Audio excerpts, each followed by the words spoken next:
Barney. A public appearance by Barney is guaranteed to bring out thousands of drooling groupies. The Los Angeles Times calls him the Elvis for toddlers. Where did Barney come from? It said necessity is the mother of invention. For Sheryl Leach, Barney's creator, the necessity came from a common problem all parents with young children face, a restless 2-year-old in the car.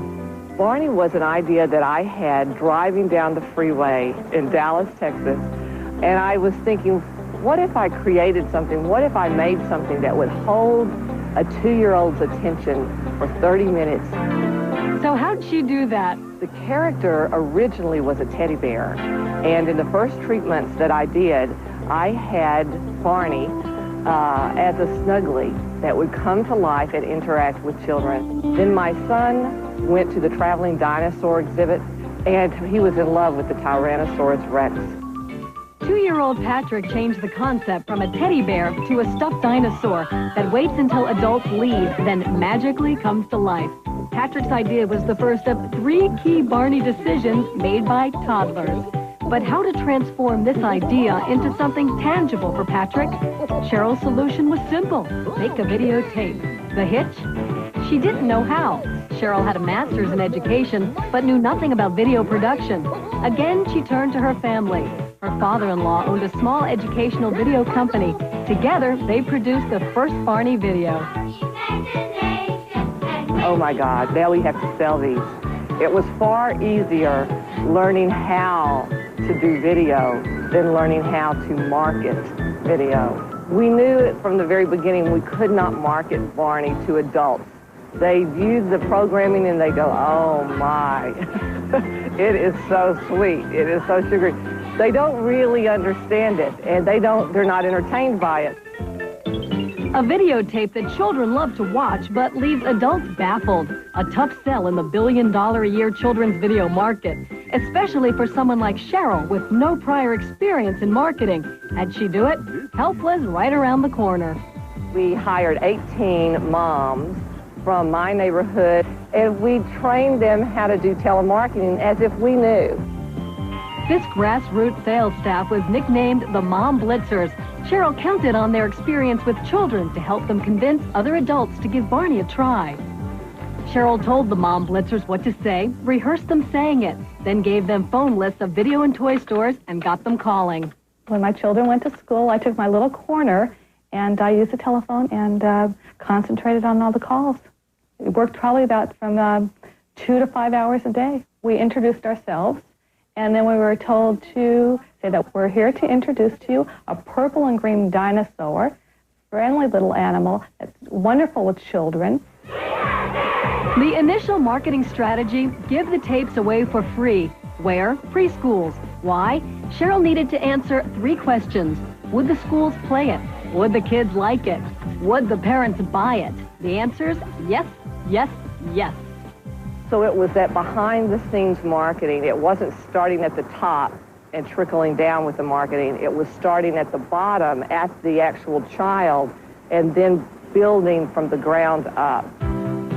Sheryl knew she was onto something, but to hit it big, she had to convince a national chain to stock Barney videos. But how does an unknown mother sell an unknown character to a well-known retailer? Sounds like a job for the Mom Blitzers. Oh gosh, I would probably make, on JCPenney's, I would probably make perhaps 50 phone calls a day. There was one woman in particular. She was pleasantly persistent, and she kept calling and calling. I had my little printout as to what I was supposed to say, so I prepared myself very carefully. The woman who called on Penny's was a very good salesperson. We offered to send the people tapes of Barney. She kept sending me Barney tapes and said, you know, please give them out to the associates in your department who have young children and see what kind of reaction they have.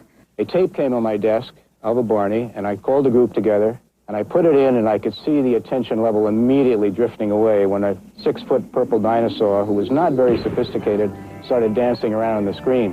I said, well, what do you think? And they said, it'll never fly. Per sense, I was taking that tape to my grandson the next morning. I showed it to Max. He went crazy. His little brother went crazy. I came back on Monday and I said, we're missing something here. We're not looking at it through the eyes of a 2 or 3-year-old, and they don't see what the kids see in Barney. Max's love of Barney paid off big. In the first year, JCPenney sold millions of dollars of videotapes and Barney merchandise. With JCPenney on board, Sheryl continued to make videos and to refine the Barney character. The big change was Barney's color, which went from this to this, to make Barney more lovable and more photogenic. Then on April 6, 1992, Barney was launched on the road to superstardom. Barney's ticket to the big time, PBS, which brought Barney into the homes of children. So how did Barney get on TV? The decision was made by 3-year-old Leora Rifkin. Her father is a PBS executive. Larry, who works with PBS, knew nothing about Barney, but Leora had seen Barney in her preschool.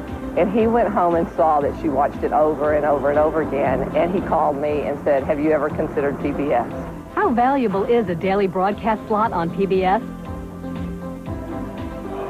Videotape sales have gone from 500,000 to over 6 million. I can't discount the impact of PBS. That has helped tremendously. And I lived through E.T., New Kids on the Block, Cabbage Patch, Care Bears. All those were wonderful licenses, but nothing compares to the explosion of Barney merchandise.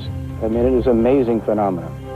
So with 2-year-old Patrick shaping up the concept, 18-month-old Max lining up a national retail chain, and 3-year-old Leora getting him on TV, 3 children with less than 10 years of life experience turned Barney into a prehistoric powerhouse. What did these mini-moguls see that we missed? Generally speaking, Barney is not intended to be adult entertainment. He appears only when there are no adults present. I believe he was designed to be a most fantastic, imaginary purple playmate. The magic that Barney brings to the children is, in a sense, the magic that we as adults have either forgotten, outgrown, or lost touch with.